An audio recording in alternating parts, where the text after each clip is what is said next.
Nalaman niyo yung secret grilled fish recipe ko. Buhay na buhay ang restaurant ng tiyo ko na malapit ng mag-bankruptcy. 100 ni daily profit, grabe. Pangako niya sa harap ng maraming tao, hati kami sa shares. Pero nung end of the month, 5,000 pesos lang ang binigay niya. Limo, ito ang sahod mo this month. Galing mo, next month ulit. Tiyo, yung shares na pinangako nyo. Anong shares?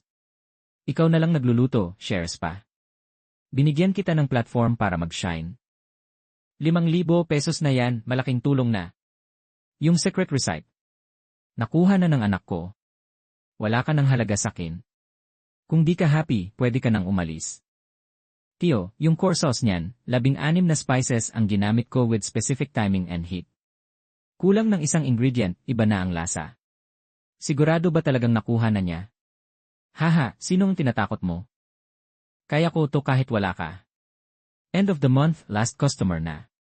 Sa usok, nakita ko si Tio sa counter, nagko-count ng revenue. Ngiting-ngiti si Lin Hongchang. Malamang madaming zeros ang earnings ngayon. Parang heart condition ni Mommy, lumalala na. Kailangan na ng surgery agad. At least 500 mi ang kailangan. Kung masave ni Xiao mo ang restaurant, hati kami sa shares. Pamangkin tumutulong sa Tio, mapapahiya ba ako? Yung sakit ni Mommy, kakayanin ko rin bilang kapatid.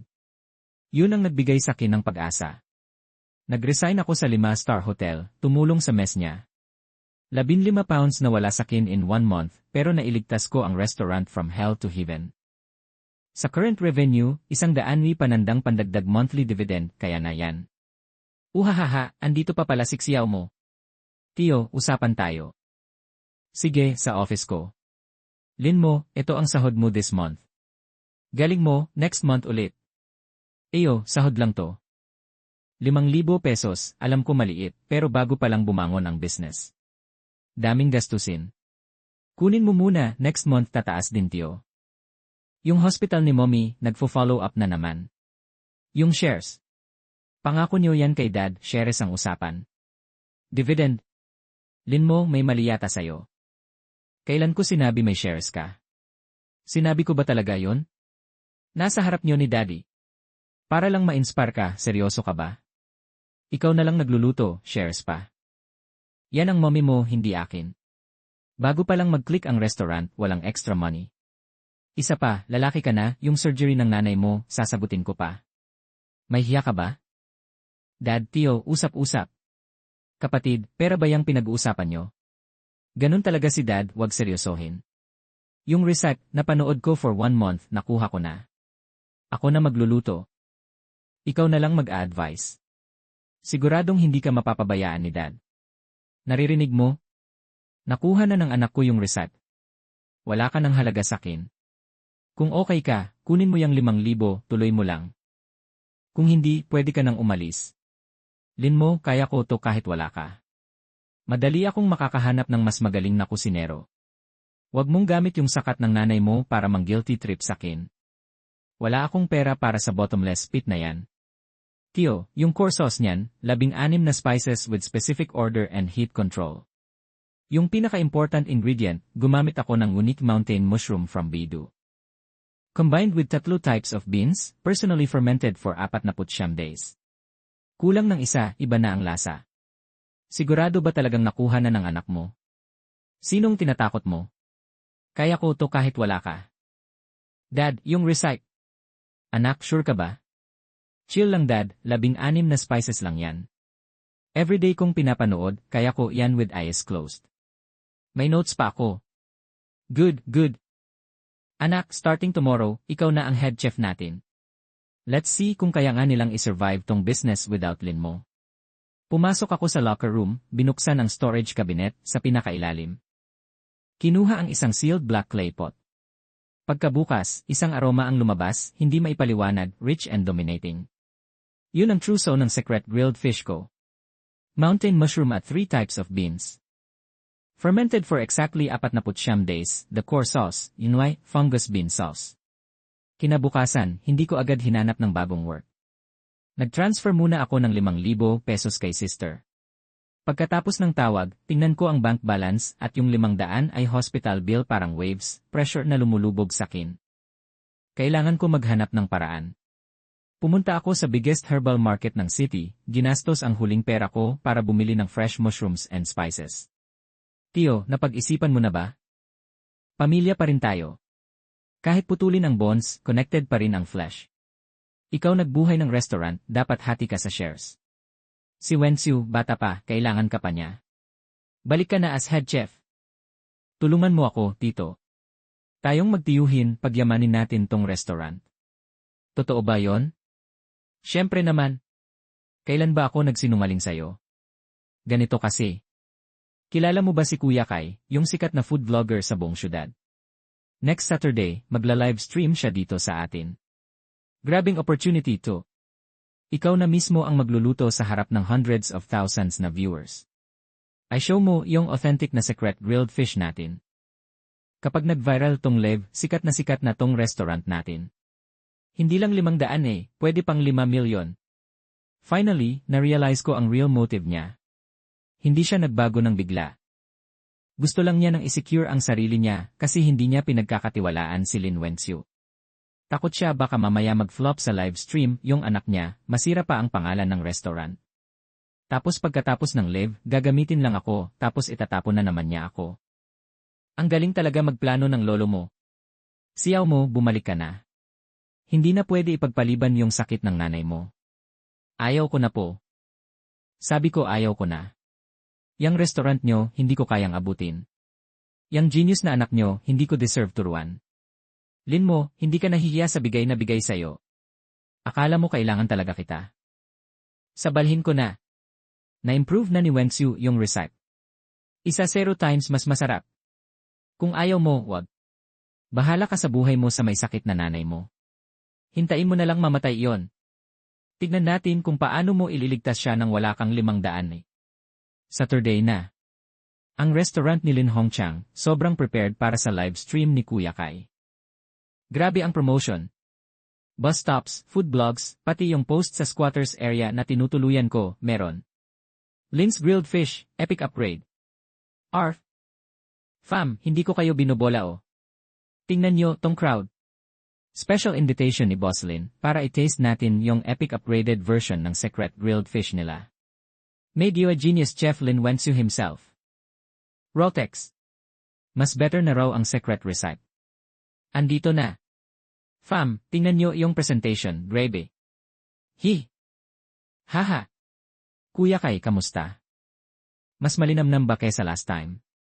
Fam, sorry pero hindi ko na to kayang i-push tong live na to. Iba tong grilled fish na to sa nakain ko last time. Hindi to same dish. Maanggo yung isda. Yung sauce, puro lang hot na spicy at cheap na sweet flavor. Walang complex flavor profile. Pati dila ko, manhid. Hindi to fresh mango. Sobrang dami ng inesi. Hindi kayo nag-upgrade, ginawa nyong trash yung magandang dish. Boss Lin, sinisiraan nyo sarili nyong pangalan. Niloloko nyo yung customers, niloloko nyo yung millions of followers ko. Ang pangit. Layong-layo sa lasa noong nakaraan. Ayaw ko na to. Haha. Impossible. Sinunod ko yung recipe. Mas mamahaling spices pa yung ginamit ko. Bakit ganito? Boss Lin, permanent blacklist na kayo sa akin. Boss. Boss. Siyaw mo, narinig mo ba? Bumalik ka na. Shares. Bibigyan kita. 50%.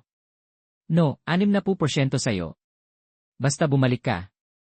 Kahit anong kondisyon, okay sa akin. Sabihin mo busy ako. Busy? Anong oras na, busy ka pa? Malaking bagong contract to. Ibibenta ko yung secret grilled fish recipe ko. For 2 million exclusive rights. Anong sabi mo? 2 million. Kanino mo ibebenta yan? Hindi mo pwede ibenta yan. Amin yung recipe na yan. Bakit mo ibebenta sa iba? Amin. Chef Lin, nakalimutan mo na ba? Ikaw ang nagsabi marunong ka na sa recipe, nag-improve ka pa raw. Sabi mo yung improved recipe mo ay crush ang market. Kung sayo yon, gamitin mo yung improved recipe mo para ayusin yung problema mo. Bakit ako hanap mo? Deadma naman yung kabilang line. Limu, ano ba gusto mong mangyari? Gusto mo talagang sirain kami? Satisfied ka na ba? Tito ako sa'yo. Dugo ng pamilya Lin ang nasa katawan mo. Nung pinalayas mo ako, hindi mo naisip na nephew mo ako. Nung binaboy mo ako. Nung sinabi mong wala akong halaga, bakit mo nakalimutan ang dugo nating magkapatid? Lin Hongchang, ikaw ang pumili ng daan mo, kaya ikaw na rin ang tumikim ng mapait na bunga. Sa dilim ng gabi, tinawagan ko ang isa pang numero. Boss Wang, silin mo ito. Lin Mo Master, ikaw ba yan? Makontak mo rin. Kamusta, nakapag-isip-isip ka na ba? Boss Wang, gusto mo pa bang mag-partner? Gusto. Bakit hindi? Panaginip ko nga lang eh. Simula ngayon. Palitan ang pangalan ng shop mo ng E-Authentic Lin's Grilled Fish. Partners tayo, 70 tandang bawas 30, sa'yo ang malaki. Pero kailangan ng contract. Agad pumayag si Boss Wang. Nung malaman niya ang sakit ng nanay ko, bigay pa niya agad ang 100 down payment. No time wasted, action agad si Boss Wang. Hindi pa nga tapos ang tawag, 0 minutos lang, tinanggal na niya ang old singboard. Kinabukasan, kitang-kita na ang E-Authentic Lin's Grilled Fish sa harap ng shop. Isa pang malaking sampal sa mukha ni Lin Hongchang. Ako naman, sa kitchen, nilabas ko ang secret seasoning at tools ko. Ang totoo, hindi yun ang nakita ni Lin Wenxiu. May 16 na spices na kasama. Aside sa ratio at heat control, ang pinaka-secret ay ang homemade fermented bean paste ko. 6 hours tinimpla, ang sarap-sarap, perfect sa grilled fish base. After 3 days, grand opening ng E-Authentic Lin's Grilled Fish. Walang media, walang extravagant promo. Isa lang tarpaulin sa labas, grand opening sale, 20% off. Ito na yun. Ito nga ang secret grilled fish. Mas flavorful, mas aromatic kaysa sa nakain ko dati sa G-Family. Ang reactions ng mga customers, nakaka-curious. Lumapit ang ibang tao, word of mouth na. Nag-viral ang balita. Gabi na yon, punong-puno ang shop, may queue pa sa labas. Mas grabe pa sa peak days ni Lin Hongchang. Nabalitaan din ni Kai, the mukbang vlogger. Bigla siyang dumating para mag-clear ng name. 3-hour live stream sa shop namin. Kwento niya ang history ng grilled fish, ang struggle ko, at ang comeback ko. Ang daming nainis sa live stream. Suportahan daw nila ang original, boycott ang G-Family na mga thief. Sumikat talaga ang shop namin. Lin Mo, ang galing-galing mo talaga. Boss Wang, ito ang share ko. Maraming salamat. Sa unang buwan, binigyan niya ako ng malaking dividend. Agad ko ginamit ang pera para bayaran ang surgery at rehab ni nanay. Nakafocus ako sa shop, lahat gumaganda pero mali pala ako, underestimate ko kung gaano kasama ang ibang tao. Lin Mo, wisong-wiso ka talaga. Wala ka bang konsensya sa pamilya? Dad, ano na naman yan? Ano na naman? May mukha ka pang magtanong. Dumating kanina ang uncle mo. Kwento niya sa akin lahat. Sabi niya nag-joke lang siya noon, pero nagtanim ka ng grudges. Ninakaw mo pa ang secret recipe at nagtayo ng shop sa tapat niya para ipahamak siya. Mom, hindi ganyan ang nangyari. Siya ang unang ng traitor. Tumahimik ka. Maliman siya, pamilya pa rin siya. Dugo ng pamilya Lin ang nasa kanya. Bakit mo siya nilalaban para sa dayuhan? Sabat niya, bigay mo lang sa kanya ang tunay na recipe at umalis ka sa shop, wala na siyang reklamo. Naintindihan mo ba? Dad, hindi ko pwedeng gawin yon. Kanya ang pinili niya. Wala akong kasalanan sa kanya. Sige, matigas na ulo mo, ayaw mo pang makinig. Sinasabi ko sa'yo, kung hindi ka pumayag, hindi mo na ako tatay. Walang anak na katulad mo. That afternoon, may Yi-show na nag-release ng teaser. Ang title, Nephew na nagpa-bankrupt sa sariling uncle. Lolo na nagpakandila para bumalik ang anak. Ginawa nila akong villain, modernong ungrateful na anak sa kwento. Ang teaser na ito, nag-viral sa social media overnight. From being admired na inspiring entrepreneur, naging most hated na ungrateful na anak. Ito ba ang shop na sinasabi mo? Ano sa tingin mo, pinapanood nila yan? Hindi ko alam baka late na tayo. Bumagsak ang business. Daig pa ang ghost town. Nung pinapagod na ako, may producer ng Me show na tumawag. Lin, malulungkot kami sa family issue nyo. Hope you can attend the show. Pero kung hindi, baka isipin ng viewers na guilty ka. Pumayag ako sa invitation. Alam ko, trapong handang-handa ni Lin Hongchang para sa akin. Pero ito rin ang tanging chance ko to clear and rename sa harap ng madla. Either mapahiya ako sa buong nation, or sila ang kainin ng hiya sa harap ni. Walang third option. Saturday night, solo flight ako pumunta sa Gi Station. Sindi-sindi ang ilaw sa studio, punong-puno ang audience. Si Dad, Tito Lin Hongchang, Tita Wang Lan, at si Kaus Lin Wengxiu, nakaupo na sa guest section. Kunwari may mga sad face pa. Parang sobrang inapi sila. Hahaha. Alin mo, tapos nang panoorin ang easier na ito. Nakikita mo ang luha ng tatay mo, at ang hirap ng pamilya ng uncle mo, wala ka bang guilt kahit konti? Guilt? Before we talk about guilt, di ba dapat unahin muna natin ang totoo? Ang totoo, ninakaw mo ang family secret receipt ko. Walang utang na loob, pinaglalapitan mo ako sa wakas. Yun ang totoo. Secret receipt. Tito, sure ka ba na yan ay sa inyo talaga? Siyempre naman. That's all. Ito ang certificate na nakuha ko 3 years ago para sa aking fungal bean paste. At ang application nito sa grilled fish cooking. Alin mo, ito ba ang patent na hawak mo? Pero pwede ba na ganyan ang patent? Imposible naman to. Pipekado to. Fake yan, Tito. Host, may patent number sa certificate. Pwede niyong i-verify sa backend team ngayon din backend team, verify na. After few seconds, lumabas agad ang result sa big screen. Exact match ang official info sa certificate na binigay ko. Tinatagan ng bakal. So-called secret receipt. Akin pala talaga yan from the start. Bigla ang nag-flip ang sa studio.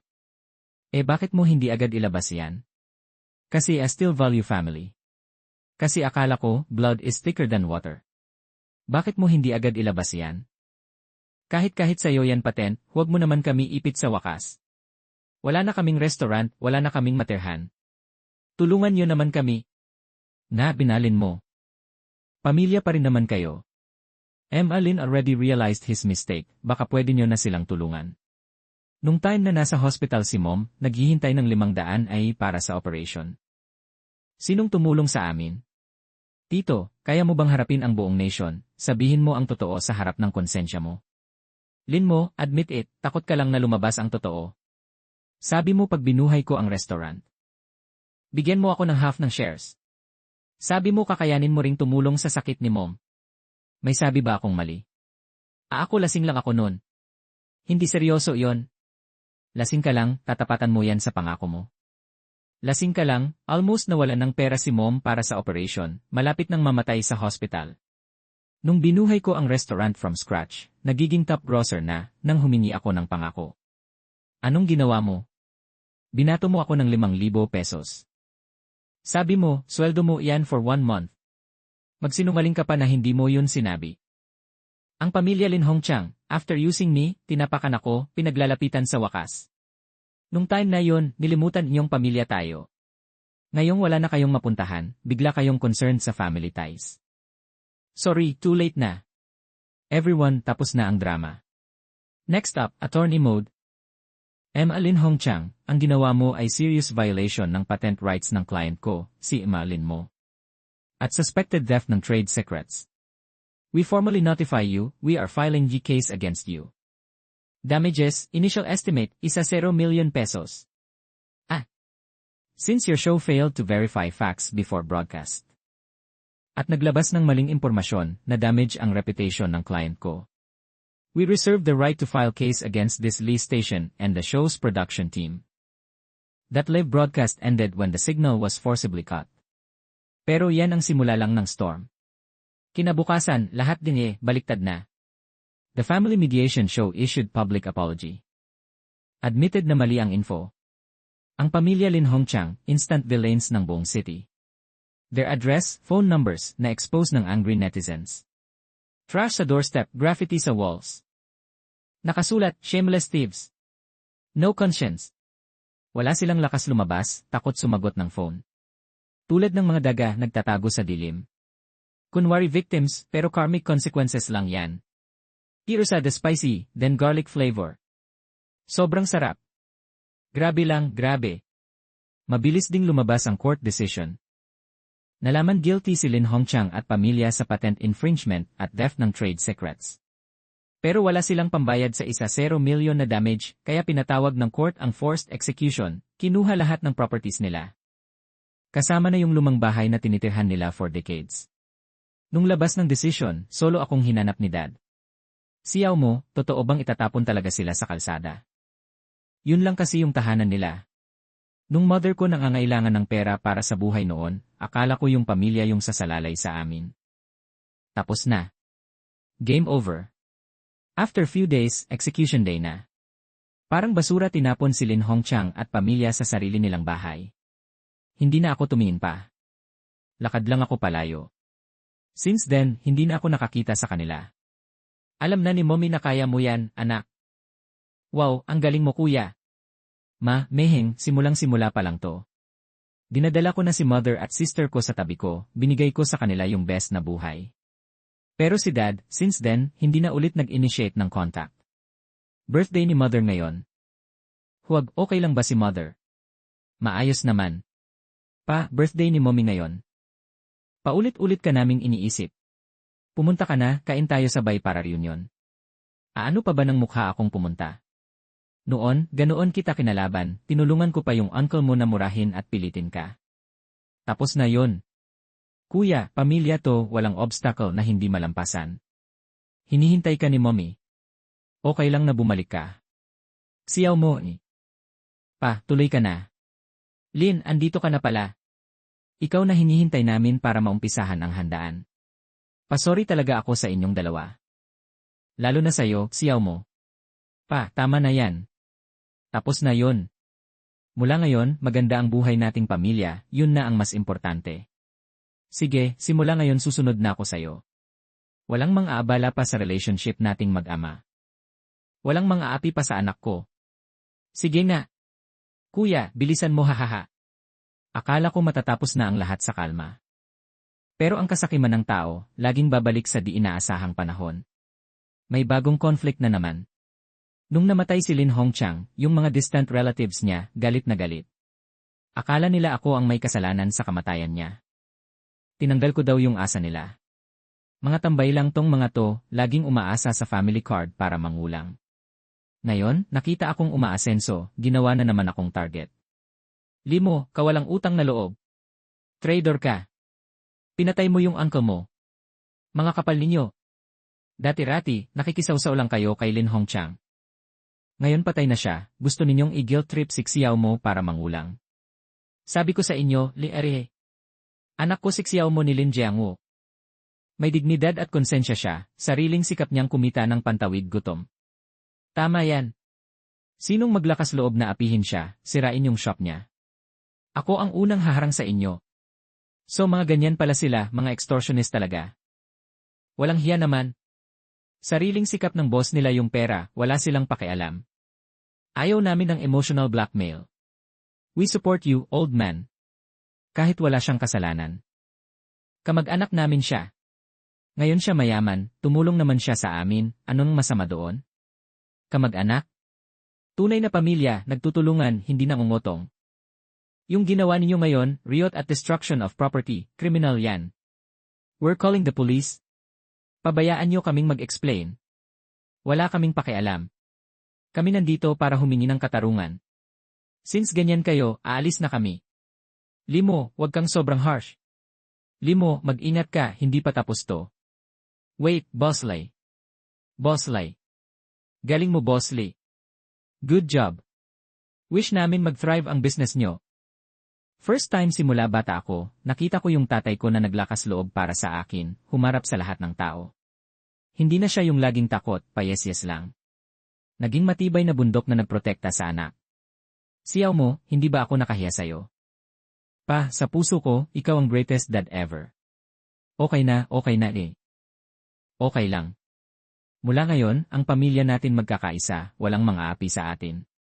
After ng Riot incident, nakalimutan na ni Dad lahat ng burdens. Every day tumutulong siya sa shop. Hindi siya matalino sa food business operations. Hindi rin marunong mag-season ng secret sauce. Kaya yung mga simple lang, ginagawa niya. Everyday nasa shop na siya para maglinis, mag-chop ng veggies, maghugas, magdala ng tea sa kitchen staff, magbigay ng stool at tubig sa mga customers sa pila. Enjoy na enjoy niya. Tatay, wala akong nasabing achievement sa buhay. Nung bata ka, pinagdaanan mo at sinanay ang hirap kasama ko. Tumanda pa, nagkakamali pa, almost nasisira ang future mo. Tay, never kong hiniling sa'yo yon. Before, akala ko family love means pagtatakpan, pagtitiis, kahit mali kakampi mo pa rin pamilya mo. Ngayon ko lang naintindihan, tunay na pagmamahal, may prinsipyo, may boundary. Okay ka, masaya ako para sa'yo. Nahihirapan ka, nandito ako para sumuporta. Hindi yung bulag sa tama at mali, lalo na yung pagiging abala sa masama. Nakita ko rin pala may hidden talent si tatay, homemade chili sauce. Nung bata siya, natuto siyang gumawa ng sarsa, ang sarap at benta talaga. Mas masarap pa sa nabibili sa market. Nung natikman ko, agad kong naisipang isama ang homemade chili sauce ni tatay sa side dishes ng resto, libre para sa mga customers. Tay, you're in way any talaga. Simula ngayon, magkasama tayong mag-ama, papalakihin at papalakasin natin ang grilled fish resto natin. Tara na, grilled fish, check nyo to. Sir Lin, kamusta? May customer complaint na natanggap ako. Sabi nila sa isang Lin's grilled fish sa outskirts, pangit na pangit ang lasa ng isda, malansa, maanghang at nakakairita ang sarsa, pagkain ay diarrhea pa. Pinacheck ko, fake pala yung resto na yon. May nagngangalang Zangyong ang may-ari, dayuhan. Hindi lang brand name ang ninakaw, pati recipe ng sarsa, patent rights na violasyon. Siyo mo, hindi, violence is never the answer. Legal path ang gagawin natin. Bayaran niya ang dapat niyang bayaran. Tatay, suportahan kita. Sa skills tayo kumakain, matapat at disente. Huwag nating hahayaang sirain ng mga scammers na to ang pangalan natin, lalo na yung manloko sa mga customers. Agad kong inayos ang lawyer, patent certificates, trademark registration, evidence ng infringement, report sa Market Supervision Administration at file ng case sa court. Stop ang infringement, public apology at damages ang hingin ni Zangyong. Pero si Zangyong, hindi lang huminto, nagdala pa ng tao sa main store para mag-create ng scene. Hinaharang ang entrance, tinutuya ako, sinasabing ginagamit ko ang power ko para agawin ang business niya. Kayo, ako ang hinahanap nyo. Mga kababayan, tingnan nyo to, fake store to. Ninakaw ang patent recipe ng anak ko, ginamit ang low-quality ingredients para dayain ang customers, tapos may audacity pa na mag-create ng scene. Sealed na. Confiscated na ang equipment at ingredients. Sabi ng anak ko, may prinsipyo sa buhay, may konsensya sa negosyo. Illegal acts, hindi natin ginagawa yon. At hindi natin tatanggapin sa iba. After ng case na to, restaurant empire ko, tuloy-tuloy na ang growth. 80 panandang pandagdag branches nationwide, over 100 million annual revenue. Certified grilled fish master na ako sa industry. Invited sa food shows, sharing Ilay craft at dedication. Ma, accepted na ako. Yes. Congrats, little sis. Lin University acceptance, achieved. Ang sasa ni Grandpa Lin, legendary talaga. Kain na. Kiray nyo to, abundance and happiness, all smiles. Happy Chinese New Year. Songs across miles, celebration everywhere. Grabe, talo pa ang fish na gawa ng anak ko. Sa isdang to, nandoon ang family reunion, ang craft mo, at ang harmony ng pamilya. Ang dami nating pinagdaanan, ngayon, complete na tayo. Healthy and harmonious family, yan ang pinaka-importante. Wish ko, healthy si mom at dad, booming business ni kuya. Forever na lang tayo happy at complete. Siyaw mo. Tay, mali ako noon. Simula ngayon, nandito lang ako, protektahan ang pamilya natin, protektahan ang craft natin. Tay, kapag nandyan si nanay at tatay, kasama ang pamilya, wala na akong kinakatakutan. Sa craft at dedication ko, binigyan ko ng justice ang career, inayos ang family relationships, at ginawa kong secure ang pamilya ko. Naintindihan ko na, kindness needs boundaries, patience needs limits. At ang pamilya, ang pinaka-warm na safe haven. Sa remaining years ko, craft and skills, love for family, family reunion, all blessings. Yan ang perfect life na gusto ko.